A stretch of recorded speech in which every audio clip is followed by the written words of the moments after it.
ಪ್ರಕೃತಿ ವಂದನಂ. ಮಾತೃವಾತ್ಸಲ್ಯದಿಂದ ನಮ್ಮನ್ನು ಸಲಹುತ್ತಿರುವ ಈ ಪ್ರಕೃತಿ ಮಾತೆಗೆ ಕೈ ಮುಗಿದೆಯಾ?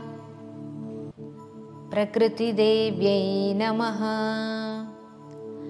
ನಮಗೆ ಆಶ್ರಯ, ಬೆಳಕು, ಅನ್ನ, ಆರೋಗ್ಯ, ಆಹಾರ, ಪ್ರಾಣವಾಯುಗಳನ್ನು ಕೊಟ್ಟು ನಮ್ಮ ಬದುಕು ಸರಾಗವಾಗಿ ನಡೆಯಲು ಅವಕಾಶ ಮಾಡಿಕೊಟ್ಟಿರುವ ಈ ತಾಯಿ ಪ್ರಕೃತಿ ದೇವಿಗೆ ನಮೋ ನಮಃ. ಅವಳು ನಮ್ಮಲ್ಲಿ ಕೃಪೆ ತೋರದಿದ್ದರೆ ನಮಗೆ ಬದುಕೇ ಇರುತ್ತಿರಲಿಲ್ಲ. ಆದ್ದರಿಂದ ಪ್ರಕೃತಿ ದೇವಿಯನ್ನು ನಮಿಸೋಣ. ನಮ್ಮ ಪರಿಸರದಲ್ಲಿರುವ ಮರ ಗಿಡಗಳನ್ನು ಉಳಿಸೋಣ. ಪ್ರಾಣಿ ಪಕ್ಷಿಗಳಿಗೆ ನೀರು, ಆಹಾರವನ್ನು ಕೊಡೋಣ. ವರ್ಷದಲ್ಲಿ ಒಂದಾದರೂ ಗಿಡವನ್ನು ನೆಟ್ಟು ನೀರು ಹಾಕಿ ಬೆಳೆಸೋಣ.